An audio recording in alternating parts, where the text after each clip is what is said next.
Welcome to Media Chats. I'm Xu Yawen. For the first time, the Global Governance Initiative, a framework aimed at reforming international relations, is set to be included in the recommendations for China's new five-year plan. It comes as national lawmakers and political advisors prepare to gather in Beijing for the annual two sessions in the coming days. The initiative is based on sovereign equality, international law, and multilateralism. It prioritizes the global south, focusing on true multilateralism, a people-centered approach, and tangible results. It may sound like diplomatic jargon, but is this really that abstract? And what does people-centered actually mean for ordinary people in the global south? Today, we will explore how these big ideas may be rooted in people's daily lives across the world. Joining us to explore this are Özgür Altınbaş, the chief of the Foreign News Service at Aydinlik in Turkey, Muhammad Zamir Assadi, director at the China desk of Lord Media Network in Pakistan. Welcome to the show. Thank you. Thank you so much. Özgür, let me come to you first. The two sessions is China's biggest political event of the year. We all know that. Inside China, people are talking about jobs, housing, and social welfare. But outside China, people are watching too. And you've been reporting on China for many years from Turkey. When people in your country look at China's two sessions, what catches their attention? And why do you think those topics resonate with them in Turkey as well? Okay, thank you so much, first of all. Thank you for having me, and Happy New Year. I wish the New Year brings happiness to all of you. Here, the two session, of course, is really important, not for only Chinese people or China. When it comes to the two session in Turkey, the first thing people look for is a single framework that aligns growth targets with industry, export, and tech policies. So the main curiosity lies in how medium-term goals, specifically like the five-year plans, right, are locked into the annual budget. So the two sessions are as significant for the rest of the world as they are for China, as the world's leading trading partner for over more than 120 countries. China has become the epicenter of global trade, nearly doubling the reach of the United States, which serves as the top partner for about 60 to 70 nations. So consequently, the economic plans discussed during these sessions undoubtedly impact the global economy, of course. Since China is also Turkey's largest trading partner, the decisions made here directly concern our country, Turkey, from tourism to agriculture to AI, automotive, and digital investments. The outcomes will personally affect people living in Turkey. This is why business leaders, tourism professionals, and industrialists have been focusing so closely on the results of these meetings in recent years, because after two sessions, the Chinese government declares some decisions, and that decisions directly affect the global economy and also, of course, Turkish economy. So Turkey is actively working to attract Chinese electric vehicle (EV) manufacturers and battery factories to produce locally.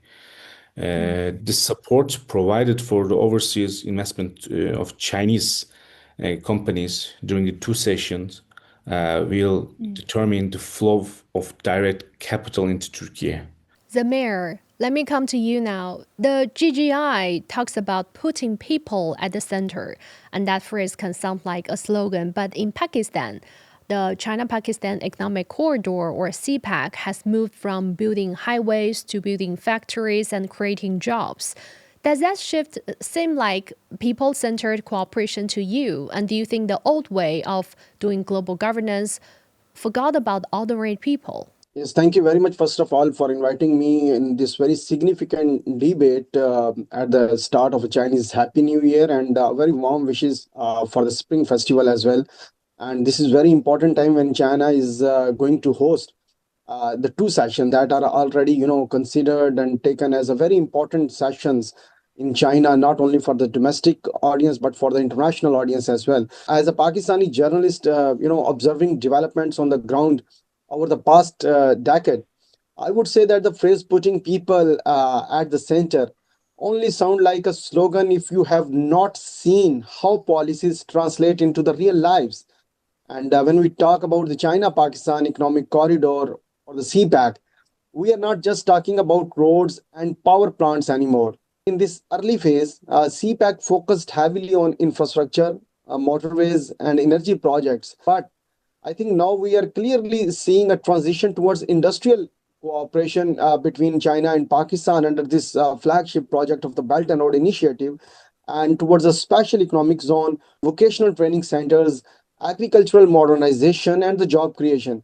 So I think this shift, in my view, is exactly what people-centered cooperation really means. I think in the cities of Pakistan like Faisalabad in Punjab and Rashakai in Khyber Pakhtunkhwa province and in Gawadar in the Balochistan province as well, when a young graduate finds employment in a new industrial zone under CPAC, when a technician receives training in modern machinery, or when a local transporter gets benefits from increased trade activity, I think that is not abstract geopolitics. That is direct impact on ordinary citizens. Infrastructure builds the skeleton of an economy, but jobs, skills, and industrial growth builds the muscle and the heart.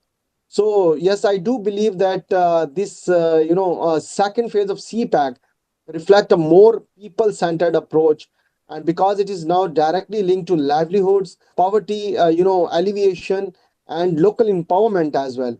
And historically, if we talk about, much of the global governance was shaped by powerful economies after the World War II, and institutions were created with good intentions, stability, reconstruction, and development. But over time, many developing countries have felt that their voices were limited, and in many parts of the global south, structural adjustments program, debt conditions, and market driven perceptions sometimes prioritized macroeconomic indicators over human impact. And I think growth numbers improved in some cases, but inequality widened. But what is different in these emerging frameworks like the Global Development Initiative or other cooperative models with the support of China is the emphasis on the infrastructural connectivity, industrial capacity, and long-term development partnerships. Instead of just, I think, providing on building physical and economic foundation that enable countries to stand on their own feet. I think global governance should not be about blocks or ideological competition. It should always be about delivering dignity, opportunity, and stability to ordinary citizens. And if development model, whether led by East or West, achieve that, it deserves recognition. And I think such are the initiatives. That is the reason are getting much more attention and much more respect in the international community as well. Even though the Global Governance Initiative was proposed last year, the cooperation between China and Pakistan under the CPAC, it has been implemented before this initiative was launched. So I think that's very important to mention. Oscar, this year marks 55 years of diplomatic ties between China and Turkey. We used to talk about mega projects like the high-speed railways, the projects in the fields of electricity, renewable energy, but let's get smaller. Turkish pistachios are now sold in Chinese market, and digital cooperation is growing. Can you share a story with us about how this cooperation has changed everyday life for ordinary people in Turkey? And how do you see the idea of taking real actions under the GGI playing out in practice? As we enter the 55th anniversary of diplomatic relations, it is truly existing to see that our cooperation has moved beyond macro issues like high-speed trains or massive port projects, reaching the very dining tables and mobile phones of ordinary people. China's decisions to boost domestic consumption during these sessions undoubtedly creates an opportunity for Turkey to export more like agricultural products, such as like, as you said, hazelnuts and pistachios, as well as raw materials like marble and boron. I think the most significant reflection of this seen in digital products and automobiles. Today, the mobile phone especially is the tool people use most in their daily lives, followed closely by mobile applications also. You know, in Turkey, everyone has a mobile phone and everyone using their mobile phones applications. Over the past 5 years, the use of Chinese smartphone brands has increased dramatically. It's like epically. So, because for example, like 5, 6 years ago, you cannot see a lot of people who using the Chinese brands phones, especially. Like what kind of brands they're using? The first in the top of the list, of course, Xiaomi, and the Oh, second one is Huawei and Oppo and Vivo. You can see, and the people's hands when they like using the mobile phones. So I can say the right now is Xiaomi is the leader of the mobile phone in Turkey, and this is really big effect and when you compare it like 5 years ago situation and right now, and also in China, like global and like GGI is usually explained very simply, I think. Not with big, we will save the world slogans, maybe, but it's really basic questions. What will actually change in people lives tomorrow? I think GGI is telling the people in Turkey. It's not only Turkey and also all around the world. So it's not about theory, I think. It's about whether something works or not. Zamir, so CPAC, as we previously discussed, is now in its second phase, and the focus is shifting to green CPAC and industrial cooperation. And we can see there are projects like Carrot hydropower project or other like transmission line helped to keep the lights on during the floods a few years ago. So can you share a story from a local community, maybe about someone whose daily life has changed because of these projects? Frankly speaking, I have visited these projects of the CPAC, the Carrot hydropower projects in Pakistan and the Material Lahore transmission that we have talked about.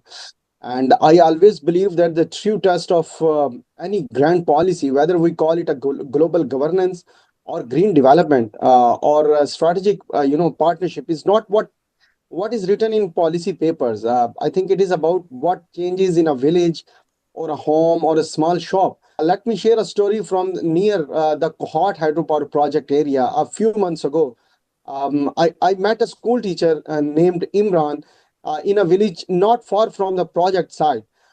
Before the hydropower plant became operational, electricity shortage were part of the daily life. And in summer, there were long hours of load shedding, and children, struggled to study at night.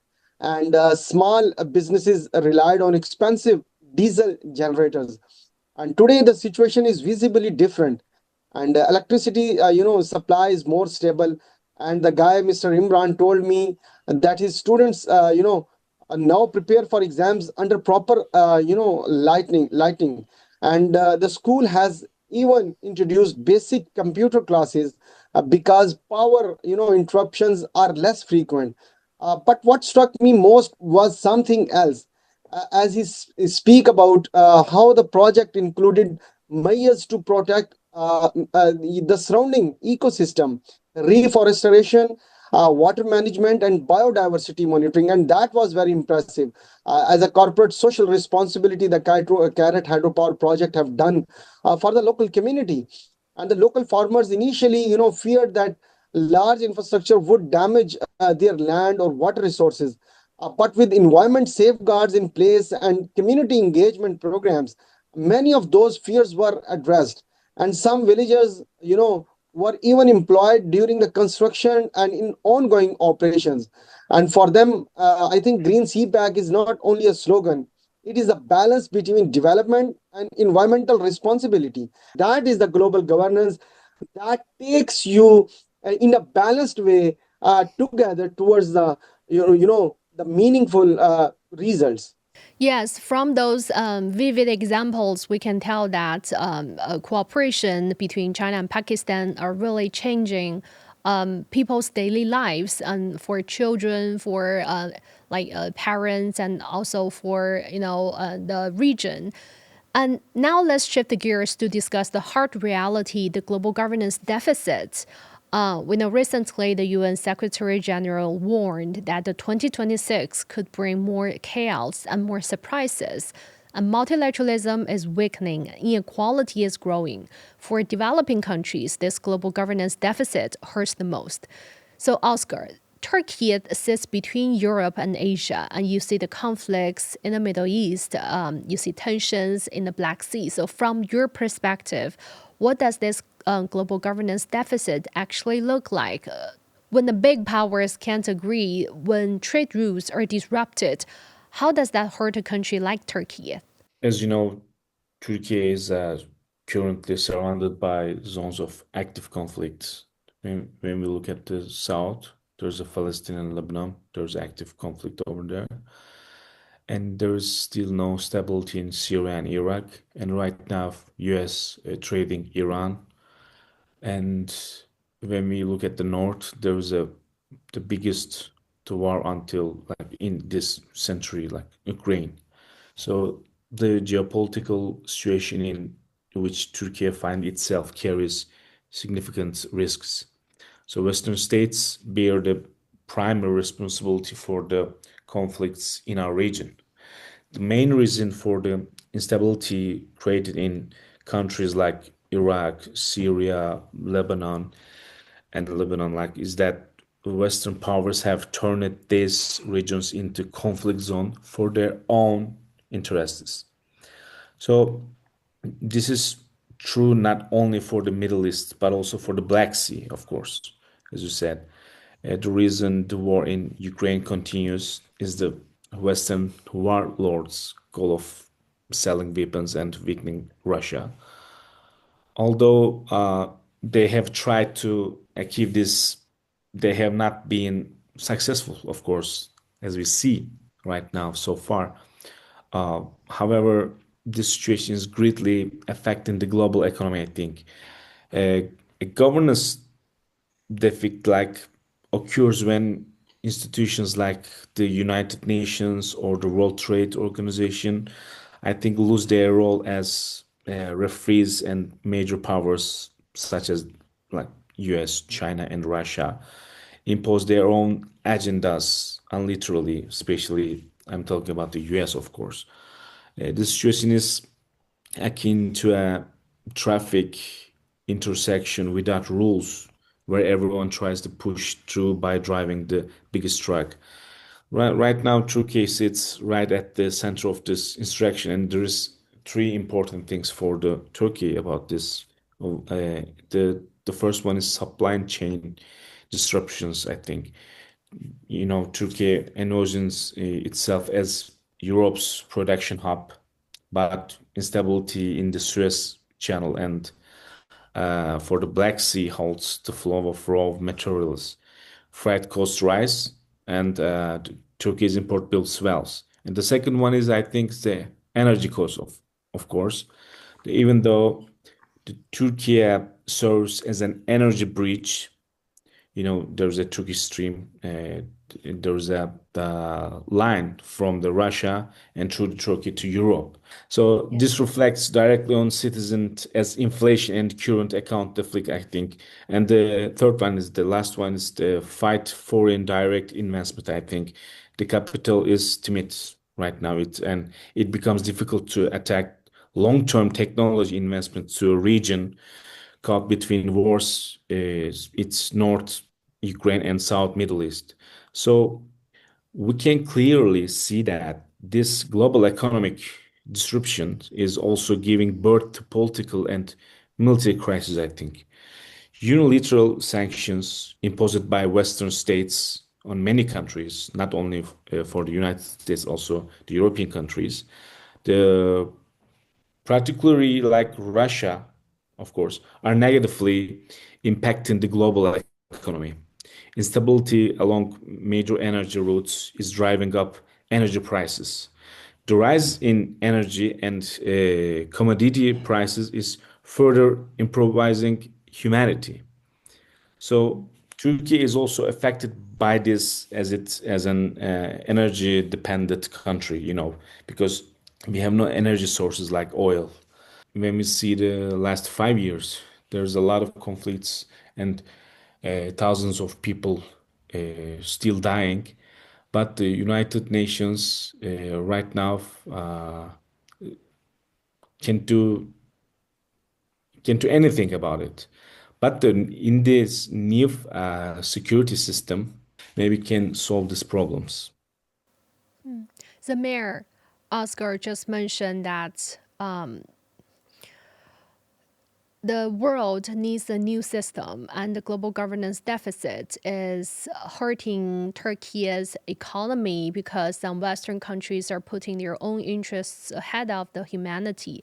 What do you make of his remarks? And does Pakistan face the similar issues? For instance, when it comes to the climate change, like there are also, for Pakistan, you face water disputes with your neighbors. Even though everyone's talking about multilateralism, cooperation, but when disaster comes, the help is very slow and with limited money as well. So how does this governance deficit make Pakistan's problem worse? Yeah, I think Oscar has pointed out very important things as far as the challenges in the global south are concerned. And I think Pakistan, contributes less than 1% to the global carbon emission. Yet we are among the countries most, vulnerable to climate change. The 2022 floods in the country were not just, heavy rains. They were a national trauma. And one third of the country was underwater in 2022 just because of the floods. And millions of the people were displaced, crops were destroyed, and infrastructure was wiped out. And I think those critical weeks, what many Pakistanis felt was not just the force of a nature. I think it was the slowness of the global response, and I think this is where the global deficit becomes very visible. And on papers, we have global climate frameworks, pledges, loss and damage funds, adoption financing mechanisms. But when disaster strikes in any country, that the disbursements of funds, it becomes very slow, and bureaucratic procedures in the international institutions delay the very urgent relief, and commitments made at climate conferences take years to materialize. Meanwhile, the families are sleeping under open skies who are disturbed with such kind of the climate disasters. And I think this gap between promises and the delivery makes our problems worse in three major ways that I would like to mention. The first is that recovery is delayed. When reconstruction funds arrive slowly, damaged schools remain closed longer. And, the farmers cannot, replant on time, and small businesses collapse permanently. And that deepens poverty, and the poverty alleviation campaigns, they get hard. And second, I think debt pressure increases when immediate climate finance does not arrive.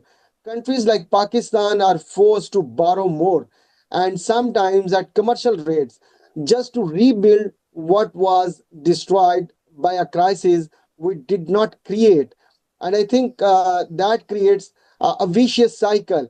And the third one is that the public trust in multilateral institutions erodes, and ordinary people begin to question whether global governance structure are truly responsive to vulnerable nations or not. So I think these are the three major factors. I think the international financial institutions and the donor agencies who make so many pledges about the recovery of the climate disasters, they should have to think about it. And I think this is the dire need of the time, and it is a time of the action when the international community, the developing countries, they are, facing a lot of climate challenges. Climate change does not recognize geopolitical blocks.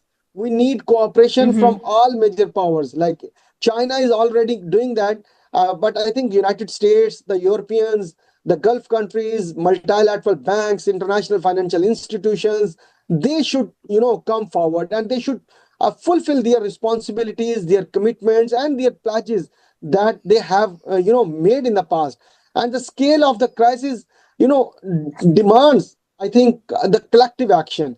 And I think the governance deficit makes our problems worse because climate disasters move very fast, and while global systems move slowly. So bridging the gap, I think, is the central challenge of our time right now. That's a very good point. When it comes to climate change issues, I think that's one of the few topics can bring East and West countries together to tackle these issues as humans. So here's another side of the story.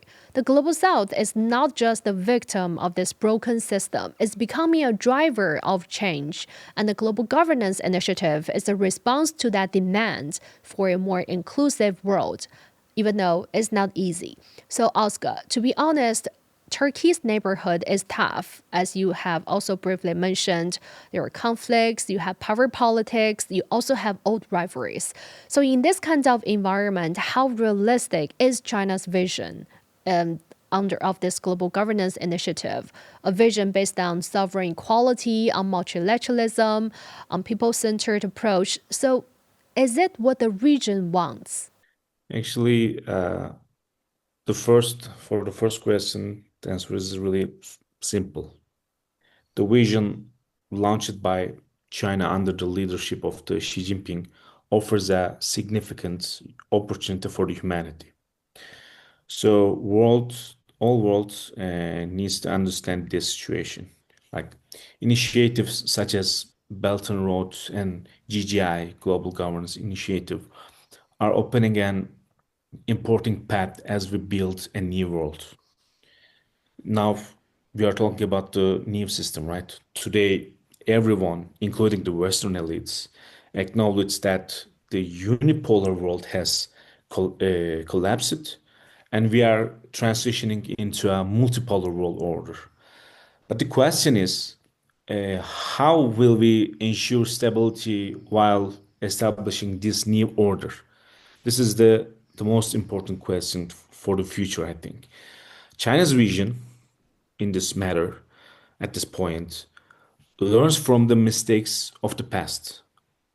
Right now, there's still wars, right? So humanity needs a collective development and equality for the Chinese perspective, and I agree with this. And we have all seen this the destruction brought upon mankind by a unipolar and hegemonic order. Now we are entering an era where humanity is rising again, I think. But we must be courageous while establishing this new system. It's not easy, but we have a chance, we have opportunities about this. Transitioning to a multipolar world order is a painful as it is positive, I think, also. So wherever there is a war and conflicts, there is also resistance and also chance. So on this matter, I would like to give an example from Chinese great leader Mao Zedong. Chairman Mao once said, "There is a great chaos under a dome. The situation is excellent." Of course, the Western countries trying to stop it, but I think it's definitely they cannot. Also, they agree with this. They right now starting and thinking about what part of this new system we have.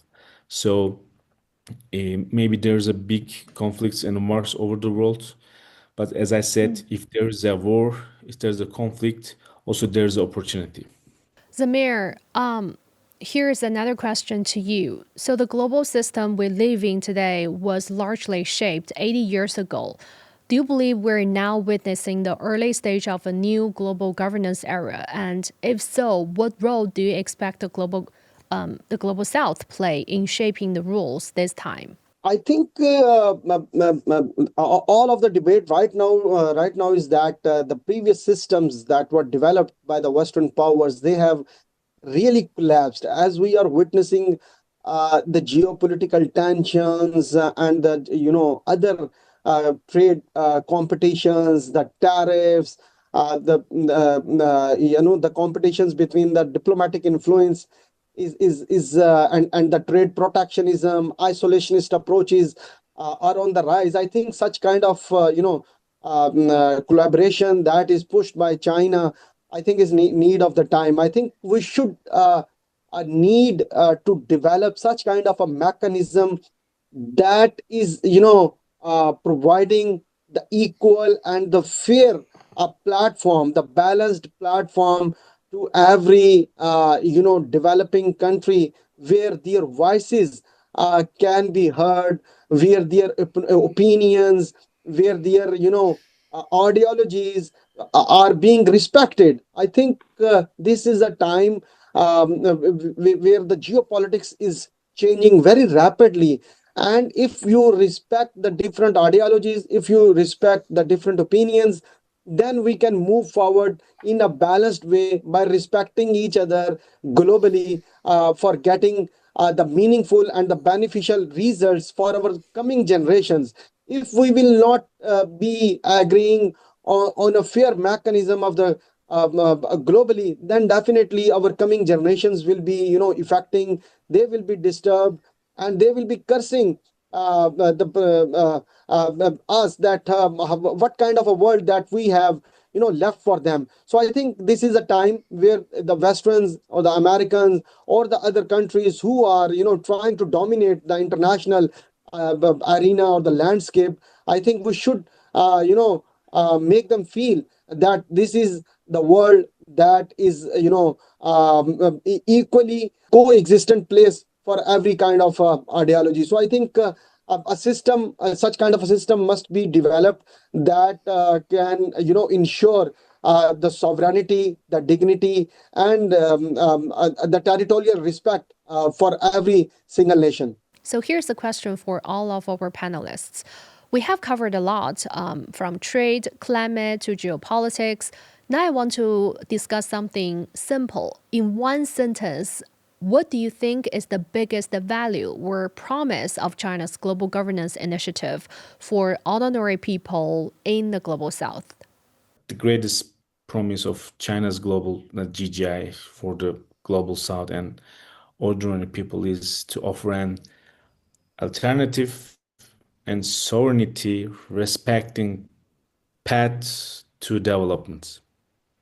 I can say this if you want one sentences: alternative and sovereignty respecting path to development. How about you, Zamir? I think the biggest promise of China's global governance initiative for ordinary people and countries in the global south is a commitment to a more inclusive, development-focused, international system where emerging nations have a real voice, practical infrastructure support, and equitable access to growth opportunities, rather than being passive rule takers in a system designed by others. And lastly, as lawmakers gather in Beijing in the coming days for the two sessions, they're discussing China's development path for the next 5 years. If you had one message to send back to them, what would you want them to keep in mind when they talk about the global governance? Yes, I think I have very good memories of attending and covering the China's two sessions. I think the Pakistani journalist, the message to Chinese lawmakers during the 2026 two sessions, I think would be deeply positive, forward-looking, and rooted in shared destiny. I think first we extend our appreciation from Pakistan, and over the past decade, cooperation between Pakistan and China, particularly under CPEC, has transformed infrastructure, energy security, and connectivity in Pakistan. So I think the second is that as China charts its next phase of modernization, and we hope that Pakistan remains a priority partner in innovation, green development, and industrial cooperation. And the CPAC 2.0, with its focus on technology transfer, renewable energy, agricultural modernization, and digital connectivity. That is very important, what I have witnessed in China. I think the third one is that we encourage Chinese lawmakers to continue supporting greater market access for Pakistani agricultural and textile exports, joint research and technology parks, climate resilient infrastructure, and green financing. And the fourth one is the youth training, scholarship, and the vocational partnerships, and the enhancement of the bilateral exchanges at various levels in various sectors. Today, we have learned that the GGI is more than a diplomatic term. It's a promise to put people at the center and to deliver tangible results when it comes to global governance, especially for the global South countries. With voices from Turkey, Pakistan, we're reminded that global governance is not abstract. It's about real lives, real choices, and shared futures. Thank you all for joining us today. We have Özgür Altınbaş, the chief of the Foreign News Service at Aydinlik in Turkey, and Muhammad Zamir Assadi, director at the China desk of Lord Media Network in Pakistan. I'm Xu Yawen. This is Media Chat. Thank you so much for watching. Bye for now. This is CGTN Radio. Hear the difference.